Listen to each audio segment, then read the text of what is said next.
엮어서 잘 해주셨습니다. 우리 일권사의 권사님들 남은 여생이 더 강건하고 감사가 넘치고 또 우리 권사님들을 잘 복양할 수 있도록 또 그분의 자녀들도 축복해 주시기를 간절히 축원합니다. 옆 사람과 인사하겠습니다. 하나님의 은혜가 충만하시기 바랍니다. 인사하겠습니다. 하나님의 은혜가 충만하시기 바랍니다.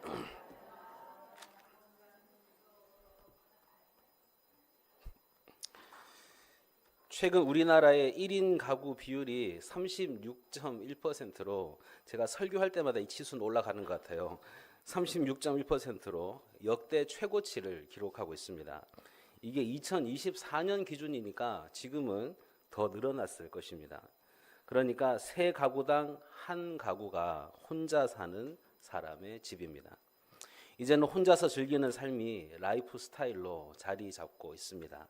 그래서 수많은 신조어들이 늘어가고 있는데 다 아시다시피 혼밥, 혼영, 혼영은 뭐예요? 혼자 영화 보기, 혼행, 혼자 여행하기, 혼놀, 혼자 놀기, 또 혼곡, 혼자 노래방 가기, 혼술 다 아실 테고 혼쇼, 혼자 쇼핑하기. 이렇게 혼족 문화가 대중문화로 자리를 잡아가고 있습니다. 이런 시대적 흐름에 따라 아이스크림 회사, 빙그레 회사는 그들의 대표 상품이 뭐예요? 투게더. 큰 아이스크림 아시죠? 가족이 함께 모여서 먹었던. 이제 그것을 갖다가 갑자기 왜 이래? 변조해가지고 1인용 프리미엄을 출시했습니다. 그러니까 혼자 먹는 투게더가 나온 것입니다. 이게 벌써 10년 전에 출시된 아이스크림입니다. 이렇게 혼자서 즐기는 삶이 세계적인 트렌드로 자리 잡아가고 있는 실정인데 이런 나홀로 삶을 바라보는 교회의 시선은 어떨까요? 성당에 다니는 1인 가구 카톨릭 신자들의 이야기를 들어보면 이렇습니다. 속된 말로 끼기 힘듭니다. 성당에 혼자 나오는 일은 정말 쉽지 않습니다. 성당 규모에 따라 다르겠지만 청년이 많은 성당일수록 이미 어렸을 때부터 공동체가 형성된 경우가 많습니다. 저처럼 타지에서 혼자 상경한 경우에는 그 청년들 모임에 참여하기가 쉽지 않습니다. 벽이 높게 보이는 것이죠. 청년 1인 가구의 가톨릭 신자의 이야기입니다. 또 장년 1인 가구 가톨릭 신자는 이렇게 말합니다. 성당에 올 때마다 혼자 사는 사람에 대한 배려가 없다고 생각합니다. 성당에서는 1인 가구로 사는 것 자체가 잘못된 삶을 사는 느낌이에요. 교회는 가정 공동체를 중요하게 여기니까요. 저출산 시대에 결혼, 출산하지 않은 것에 대한 채무감도 있다 보니 어떤 관심이나 배려가 없어도 어떻게든 혼자서 잘 살아야지라고 다짐합니다. 가톨릭 신자들의 대답이 이렇다면 우리 개신교 역시 마찬가지일 것입니다. 그러니까 혼밥, 혼술은 쉬운데 홀로 신앙하기는 쉽지 않다는 사실입니다. 요즘 교회에 있으면 한 번씩 전화가 와요. 어느 교회 다니시냐고 했더니 자기는 가나안 교인이라고. 자기를 표현할 때 가나안 교인이라고 그렇게 표현합니다. 당연한 무슨 가나안 교인이 이제 고유 명사가 돼버렸어요. 어느 교회에 소속되지 않고 자유롭게 이 교회 저 교회 다니고 은혜 받으면 거기 헌금하고 하는 가나안 교인들이 있다는 거예요. 그러면서 신앙 상담을 하기 전화를 하는 겁니다. 가나안 교인들이 문제가 이거예요. 혼자만 있으니까 누구한테 상담을 할 수가 없는 것입니다. 우리 교구 목사님, 청년부 목사님 이렇게 신방을 요청할 수도 없고 그러니까 혼자서 외로운 거예요. 그러니까 우리 교회가 가나안 성도들 유튜브를 통해서 예배 드리는 사람들이 꽤 있다는 사실이에요. 제가 지금 사역한 지 2년 됐는데 제가 처음 왔을 때 유튜브 구독자 수가 192명이었어요. 2년 사역하고 지금 오늘 보니까 252명입니다. 60명의 구독자가 늘었습니다. 보이지 않는 우리 교인이 있을 수도 있지만 우리 교회 등록하지 않고 유튜브로 예배 드리는 사람들이 60명이나 있다는 사실이에요. 무슨 말인가 하면 1인 가구 시대일수록 그들에게 더욱더 공동체가 필요하다는 사실입니다. 그렇다면 이런 시대 속에 혼자 사는 사람들을 바라보는 교회의 시선은 어때야 할까요? 왜 그 형제와 자매가 1인 가구로 살 수밖에 없는지 1인 가구로서의 힘든 점은 없는지 그 사람만의 삶의 스토리를 들어봐야 하는 것입니다. 그래서 교회가 1인 가구를 보듬는 첫걸음은 바로 1인 가구를 이해하는 것입니다. 왜 이렇게 1인 가구를 얘기하냐면 오늘 본문 말씀이 창세기 5장에 보면 하나님과 그의 후손들의 족보가 4장에서부터 쭉 이어져 있습니다. 10명의 사람이 등장하는데 창세기에는 이런 족보가 여러 번 나옵니다. 이런 족보의 기록에는 결론적으로 반복되는 말이 있는데 죽었더라라는 말이 반복됩니다. 그때 당시 사람들이 천년 가까이 살았지만 결국은 죽었다는 무서운 결과를 반복해서 강조하고 있습니다. 이런 식으로 족보를 소개하는 이유가 뭔가 하면 오늘 본문 21절 이하에 나오는 죽지 않은 사람 에녹을 부각시키기 위해서입니다. 범죄하여 사망을 자초한 인류 속에 어떻게 에녹은 죽지 않고 살아서 하늘로 올라갔는가 하는 것이 창세기 5장에 두드러진 내용이며 또 우리로 하여금 이 점에 대해서 관심을 집중하도록 요구하고 있습니다. 에녹이 죽지 않고 살아서 하늘로 올라갈 수 있었던 이유가 뭔가 하면 22절에 나와 있는 것처럼 에녹은 하나님과 동행했기 때문입니다. 동행이란 낱말은 함께 산다는 뜻인데 지금 오늘날의 시대 정신인 나 홀로 삶과는 반대되는 개념입니다. 에녹이 누구와 동행했을까요? 24절에서 반복해서 나오는 것처럼 에녹이 하나님과 동행하더니 하나님이 그를 데려가심으로 세상에 있지 아니하였더라. 그러니까 에녹은 하나님과 동행하였기 때문에 죽음을 맛보지 않고 하늘로 천국으로 들려 올라간 셈입니다. 우리 같은 신약 성도들의 입장에서 볼 때 에녹이 구원받은 이유가 믿음을 가졌고 그가 믿음을 잘 지켜서 그래서 그 결과로 구원 얻었다고 쉽게 생각할 수 있겠지만 에녹이 살던 그 당시는 범죄하는 인류가 또다시 범죄하는 인간을 낳는 것을 보았고 그로 인하여서 다 죽는 것으로 끝나는 죄값의 엄연한 현실을 눈으로 확인하던 그런 시대였습니다. 그때까지만 해도 구원에 관한 어떤 설명도 없고 구원에 대한 어떤 약속도 없는 시대에 돌연히 에녹의 승천이 기록됨으로써 인류 스스로가 자초한 재난과 또 심판에서 벗어날 수 있는 한 가닥의 그 서광의 빛을 발견하는 것입니다. 그래서 창세기 5장의 족보에는 아담부터 노아까지 10명의 족보를 기록한 후에 맨 끝절인 32절에 보면 노아는 500세 된 후에 셈과 함과 야벳을 낳았더라고 해놓고는 6장부터 9장에 걸쳐서는 홍수 이야기로 넘어가는 것입니다. 보통 우리가 생각할 때 족보 이야기를 끝내놓고 홍수 스토리를 다시 시작하면 되겠는데 이 족보를 끝내기 전에 족보와 족보 사이에 6장 1절부터 8절 사이에 생뚱맞게도 홍수 기사를 삽입해 놨습니다. 그 이유가 무엇일까요? 그리고 창세기 9장 29절에 가서야 이 족보가 끝이 나는 것을 볼 수가 있습니다. 요즘 새벽에 창세기를 묵상하시기 때문에 잘 기억이 나실 것입니다. 오늘 창세기 몇 장 넘어가셔서 9장 28절을 보시기 바랍니다. 성경책을 찾으시기 바랍니다. 12페이지 창세기 9장 28절 29절입니다. 창세기 9장 28절 29절 제가 읽어드리겠습니다. 홍수 후에 노아가 350년을 살았고 그의 나이가 950세가 되어 죽었더라. 이 구절이 오늘 본문인 창세기 5장 족보의 결론입니다. 그리고 그 사이에 넉 장을 더 할애하여 홍수 스토리가 삽입되어 있습니다. 그 이유가 무엇일까요?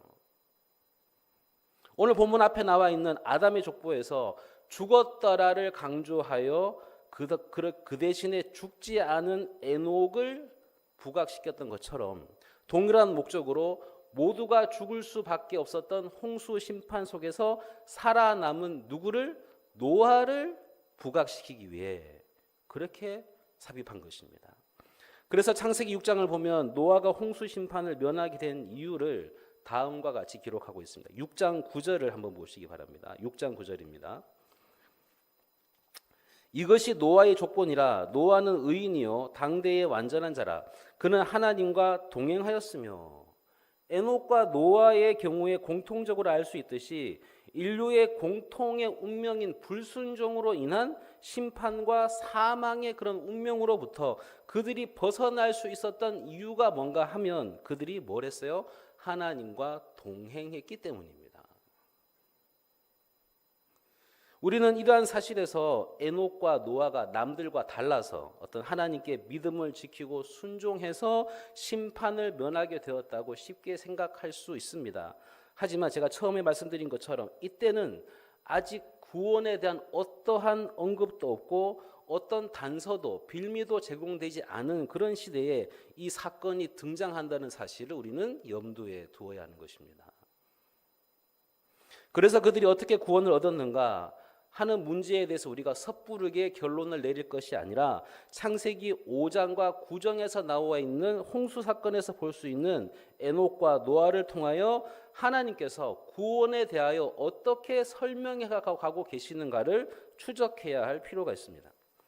우리는 구약 성경에 등장하는 하나님의 사람들, 즉 선악과를 선택하고 생명나무를 선택하지 않아서 죽음을 자초했던 피할 수 없는 불행한 운명 속에서도 구원의 반열에 올라선 사람들을 알고 있습니다. 에녹과 노아를 제외하고도 우리가 잘 아는 믿음의 조상인 아브라함과 이삭과 야곱과 요셉과 같은 그런 족장들을 볼 수가 있습니다. 그들은 하나님 앞에서 복의 근원으로 부름을 받았고 그들과 그들 자손의 후손들에게 하늘과 별과 같고 바다의 모래와 같으리라는 복된 약속을 받은 사람들입니다. 이들이 이렇게 된 것도 창세기 5장의 방식으로 표현한다면 그들이 하나님과 뭘 했기 때문이에요? 동행했기 때문입니다. 이것을 창세기 48장에 가보면 야곱이 자기 아들과 자손들을 손주들을 축복하는 장면에서 이렇게 표현하고 있습니다. 성경책 한번 찾아보세요. 48장 15절입니다. 창세기 48장 15절. 구약 78면에 있습니다. 창세기 48장 15절.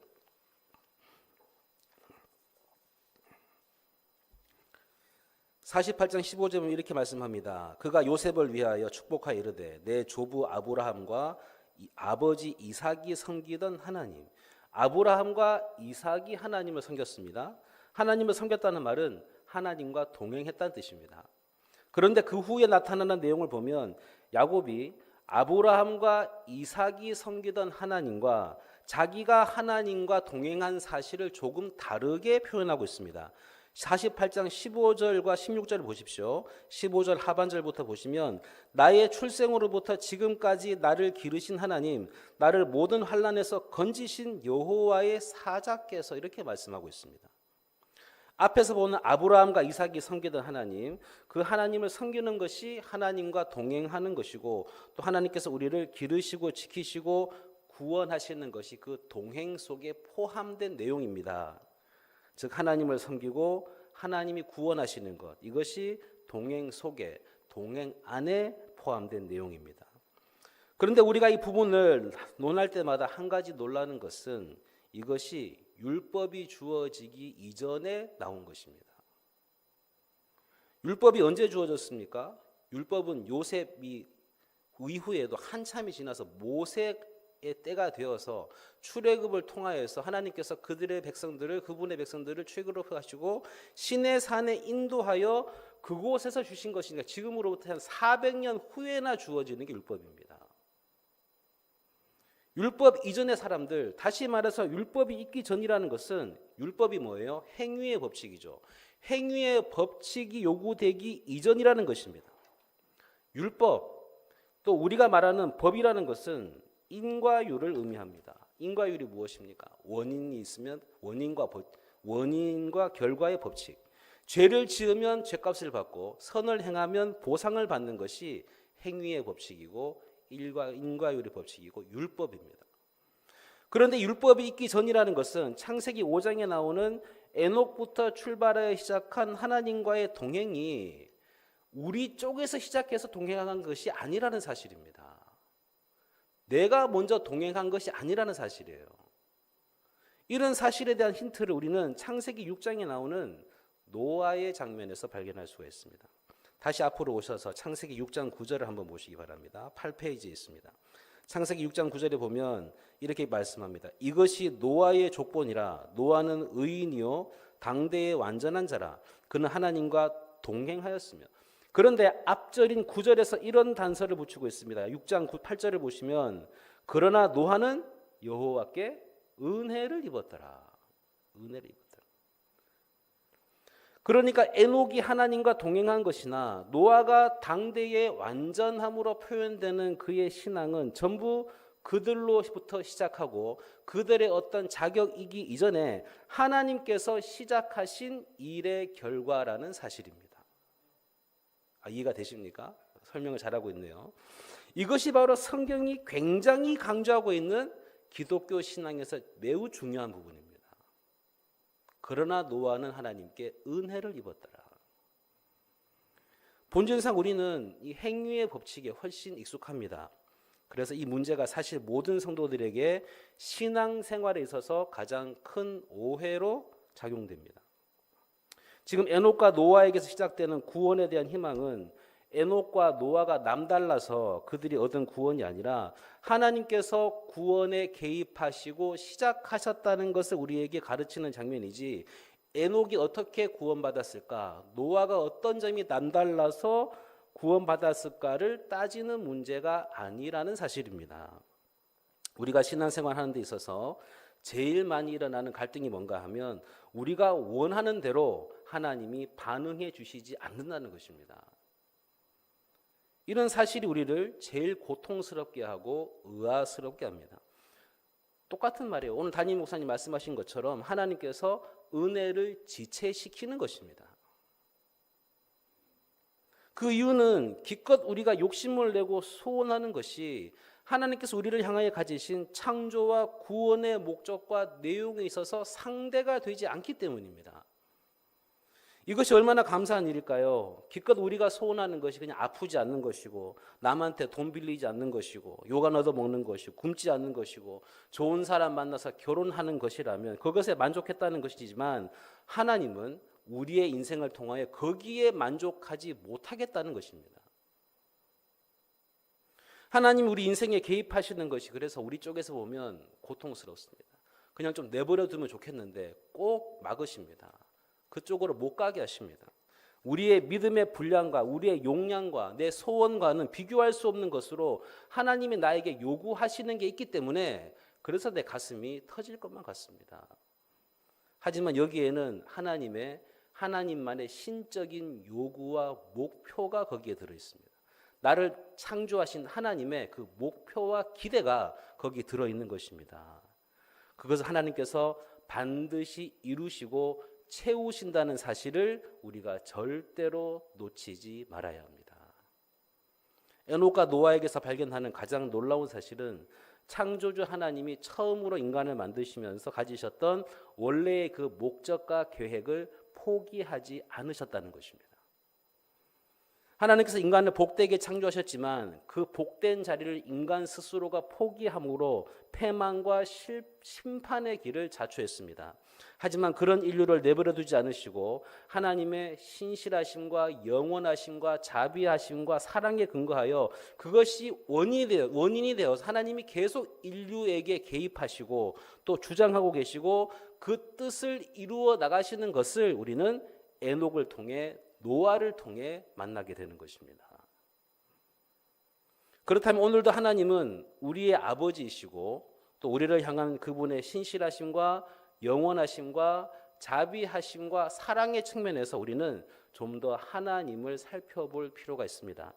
시편 103편으로 가보시기 바랍니다. 오늘 이번에 화면을 띄워드릴게요. 시편 103편 8절에서 11절을 보겠습니다. 여호와는 긍휼이 많으시고 은혜로우시며 노하기를 더디하시고 인자하심이 풍부하시도다. 자주 경책하지 아니하시며 노를 영원히 품지 아니하시리로다. 우리의 죄를 따라 우리를 처벌하지는 아니하시며 우리의 죄악을 따라 우리에게 그대로 갚지는 아니하셨으니 이는 하늘이 땅에서 높음같이 그를 경외하는 자에게 그의 인자하심이 크심이로다. 마치 하나님을 경외하는 행동이 원인이 되어서 용서를 받아내고 복을 얻어내는 것이 아니라 8절과 9절에 나와 있는 것처럼 화면을 보십시오. 여호와는 긍휼이 많으시고 은혜로우시며 노하기를 더디하시고 인자하심이 풍부하시도다. 자주 경책하지 아니하며 노를 영원히 품지 아니하시리로다. 이런 분으로서의 하나님에 대한 고백입니다. 바로 에녹을 구원하시고 노아를 구원하시는 것입니다. 그들이 하나님을 찾았고 그들이 다른 사람들과 남달랐기 때문에 하나님이 저 에녹을 좀 봐라, 노아를 본받아라 하시는 것이 아닙니다.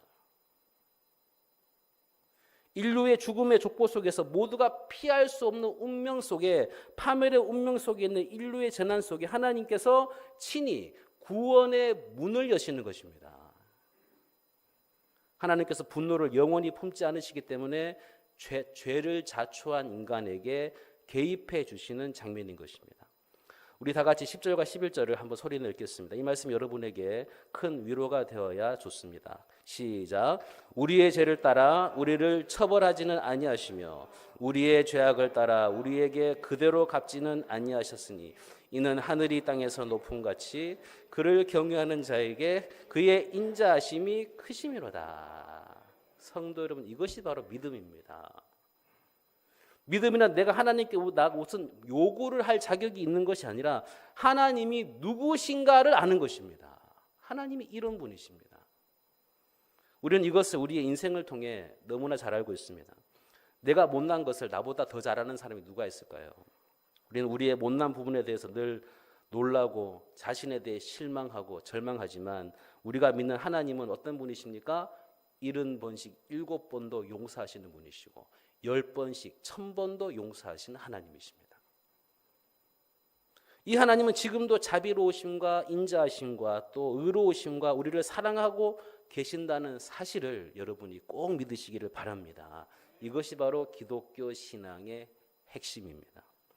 이 믿음이 여러분에게 있어서 하나님의 자녀로 일컬음을 받은 구원받은 그 기쁨을 알게 해주시기를 간절히 축원합니다. 그래서 여러분의 삶 속에 조금 못난 부분이 있다 할지라도, 삶에 조금 어려운 부분이 있다 할지라도 하나님이 반드시 선한 길로 인도해 주시며 담임 목사님 말씀처럼 더 좋은 것을 주시며 여러분의 믿음의 순종과 인내를 통해 결국 승리하게 될 것을 확신하는 복된 성도들이 되시기를 간절히 축원합니다.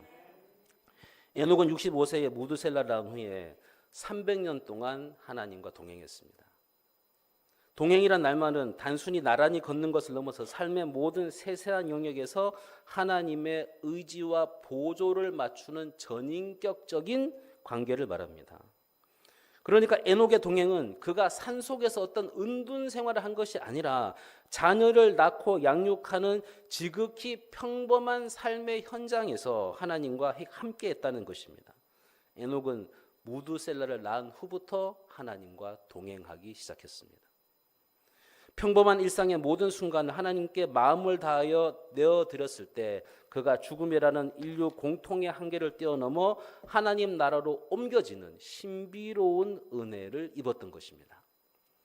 현대인들은 혼종 문화를 통해 홀로 있는 시간이 점점 익숙해져 가지만 정작 고독감에 시달리고 있습니다. 진정한 행복은 누군가와의 정서적인 유대를 맺을 때 찾아온다고 한 심리학 칼럼은 우리에게 말해줍니다. 에녹의 동행은 단순한 친밀감을 넘어서서 창조주 하나님과의 연합이었습니다. 그는 무드셀라를 낳고 무드셀라의 이름의 뜻대로 심판의 메시지를 깨닫고는 더욱 주님과 밀착했고 주님과 동행했습니다. 마찬가지로 우리 역시 종말론적인 신앙을 늘 가지고 바쁜 일상 속에서도 늘 주님과 보조를 맞추는 영적인 동행을 실천해야 하는 것입니다. 성도 여러분, 오늘 여러분의 기도가 무엇입니까? 내 문제를 해결해 달라는 그런 기도보다 오늘도 주님과 함께 걷게 해달라는 고백이 먼저 나와야 합니다. 직장에서 상사와 대화할 때도, 또 집에서 자녀를 훈계할 때도, 홀로 길을 걸을 때에도 하나님께 물으십시오. 하나님과 함께하는 작은 행동의 순간들을 통하여 죽음의 두려움을 몰아내고 영원한 생명의 기쁨을 맛보게 될 것입니다. 히브리서 11장 5절을 보면 에녹이 하나님과 300년을 동행하되 하나님을 기쁘시게 해드렸다고 기록합니다. 감정이나 기분으로 하나님을 기쁘시게 해드릴 수 있습니다. 하지만 오래 가지는 못합니다. 또 기분이나 일시적인 감정으로 이웃을 사랑하고 하나님을 섬기는 것은 금방 실증이 나고 변덕이 일어납니다. 하지만 믿음으로 하면 다릅니다. 믿음으로 하면 300년도 할 수 있고 1000년도 할 수 있습니다. 에녹도 우리와 똑같은 사람입니다. 처자식도 있었고 감정도 있었고 기분도 있었습니다. 그런데도 300년의 긴긴 세월을 하나님을 기쁘시게 할 수 있었던 그 비결은 그의 믿음 때문이었습니다. 믿음의 순종과 인내 때문이었습니다. 사랑하는 여러분, 좋은 동행이 있는 사람은 행복한 사람입니다.